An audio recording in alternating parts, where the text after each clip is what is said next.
Madelyne Pryor is the clone of Jean Grey, though we didn't exactly know that when we first met her in the comics. What's even stranger is that Professor X didn't seem to pick up on it either. And even without having some kind of telepathic sense, no one seemed to find it super strange that this woman, whom Scott first met at the end of issue 168 of Uncanny X-Men, both had the same look and voice as Jean Grey. What else remained unknown about her? You're about to find out. Welcome back, Nerd Squad. While Madelyne Pryor is now known as Jean Grey's clone and the sometimes Goblin Queen, there might still be a few tricks up her sleeves that you're not aware of. Today we're going to be taking a look at some of them as we count down the top 10 powers you didn't know Madelyne Pryor had.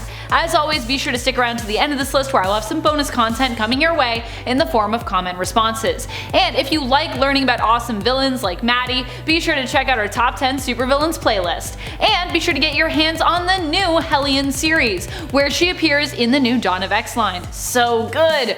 Alright, now let's get counting. Number 10. Resurrection powers. Okay, so Maddie doesn't have these skills herself, but she has been resurrected twice by other people. The resurrection powers I'm talking about here are kind of more meta.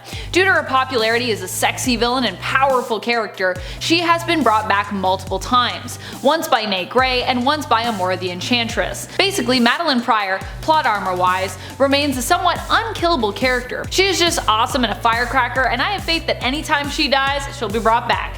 And now with Dawn of X and the 5 and the whole resurrection thing, if Maddie is welcomed into the fold like so many other mutants, then this will likely be a power she will get to enjoy alongside the other mutants of Krakoa. Number 9. Phoenix Force. A lot of casual fans may not know who Madelyne Pryor is, and as such may underestimate her powers. Is she as powerful as Jean Grey, or possibly more powerful? I would argue that she is at least as powerful. One thing we need to remember is that the Phoenix Force is kind of what gave her the spark of life when Mr. Sinister created her. So that basically means her powers can tap into the power of the Phoenix Force. Seeing as how it's just a piece, she may not be quite on the same level as Jean, but I still like to think she is as even as Jean is without the Phoenix. After all, the Phoenix Force is always a part of Madelyne. Number 8. Flaming Soul Sword. Okay, so we're going to shift gears really quickly to a totally different design of Madelyne Pryor, which comes to us from all new X-Men, but first appeared in Inferno.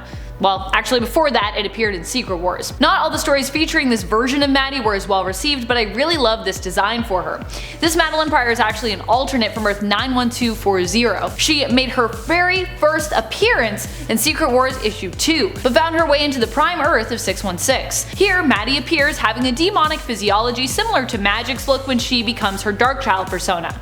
Alongside this appearance, with her having cloven feet, horns, pointed fangs, and ears, Madelyne as the Goblin Queen also wields a sword here, which seems to be her own manifestation of her very own soul, her own fiery red soul sword.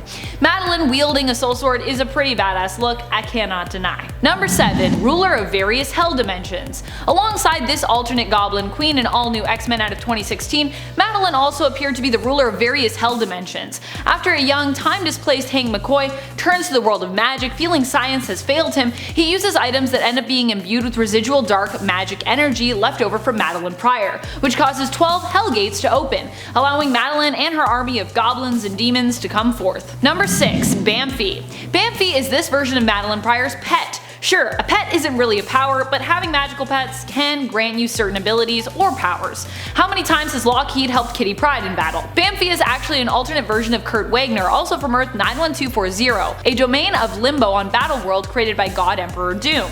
This alternate version of Kurt was a Bamf dragon, who ended up becoming the ally of Madelyne from the same alternate Earth after serving as an ally to Darkchild in this alternate world. Bamfy granted this demonic version of Madelyne Pryor the ability to teleport, just as Kurt would be able to do using the Brimstone dimension. Bamf. Number 5. Skilled Legilimens. Alright, we're returning back to Earth 616 Madelyne Pryor now. And yes, I know that's a Harry Potter term, legilimens, but hey, it applies. Legilimency is the skills of navigating through another mind and their memories. Although in Harry Potter it would be accomplished using magic, and with Maddie this feat is likely accomplished using telepathy. But Pryor also has some magical abilities, so who knows, it could be accomplished using magic or psionic abilities, or maybe some combination of both. We've seen Madelyne forcefully enter the minds of others to peruse their memories or share memories with them, like a forceful mind meld of sorts. sorts. Definitely not a pleasant one, like something Spock would attempt to peacefully do in Star Trek.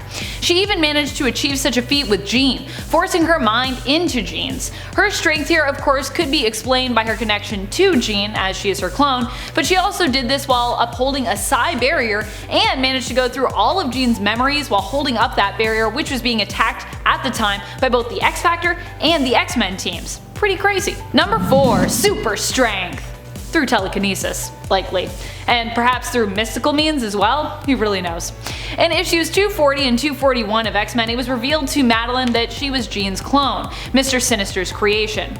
Sinister then attempts to restrain her so he can pick apart his creation and learn how and why she has changed so much. At this point, she's gone full Goblin Queen and is quite a different Maddie than the version we first met in issue 168. However, defying the odds, the Goblin Queen manages to break free of the bonds, fire and light emanating from her, glowing with the power of the Phoenix Force. She breaks the chains of her restraints and seemingly her shackles themselves as well, freeing herself, refusing to be condemned.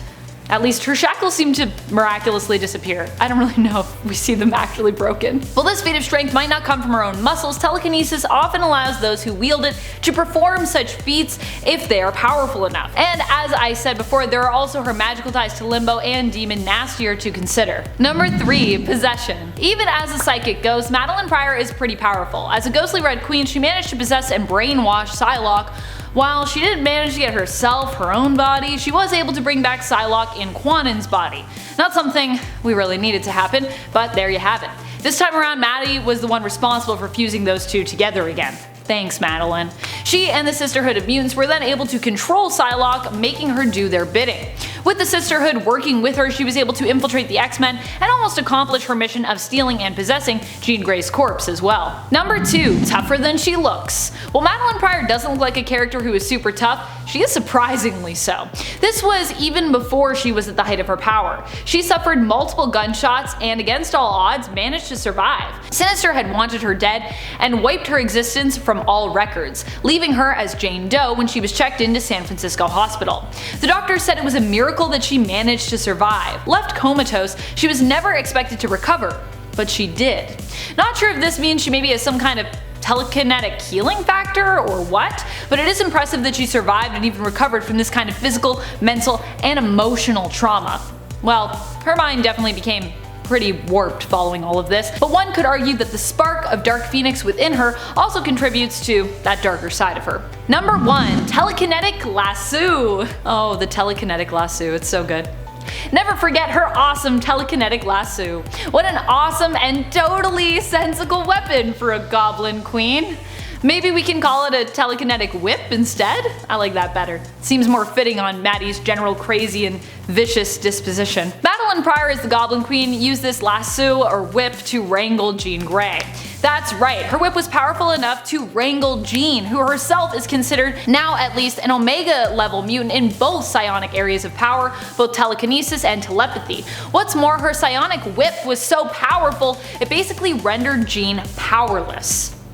Woo! That is some kind of whip. Thank you so much for watching, Nerd Squad. Are you a Madelyne Pryor fan? Do any of you prefer her to Jean Grey? Do you like Maddie as a villain, or do you prefer when she was kind of just a normal lady without powers before Scott ruined their happy family dynamic by leaving Maddie for Jeannie?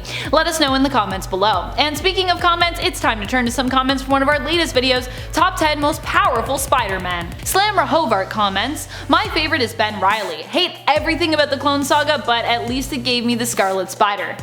What about Kane? I respect the love for Ben, but I'm also a big Kane fan too. There was some good actually that came out of the Clone Saga for sure. We got a lot of cool characters, despite it being an interesting story. Ronald Marcano writes, "Spidey has a lot of fans." He certainly does. Tons and tons of fans. Oodles and boodles. I mean, I think I'm hard pressed to find someone actually who isn't a Spidey fan in some facet. Does anyone hate all of the Spider people? Let me know in the comments if that's you. Nate Escobales asks, "Why not do a list of all the top 10 Dynamite Comics characters?" Oh my goodness, I would love to do that. I love me some Dynamite characters. Any guesses for who I would make the number 1 spot of that list? If I got to host it? I bet some of you already know. And that's all the time we have for comments today. Be sure to comment below for a chance to have your thoughts and your feels shouted out in a future video. This has been Top 10 Nerd, and I'm your host Amanda McKnight. You stay nerdy, YouTube.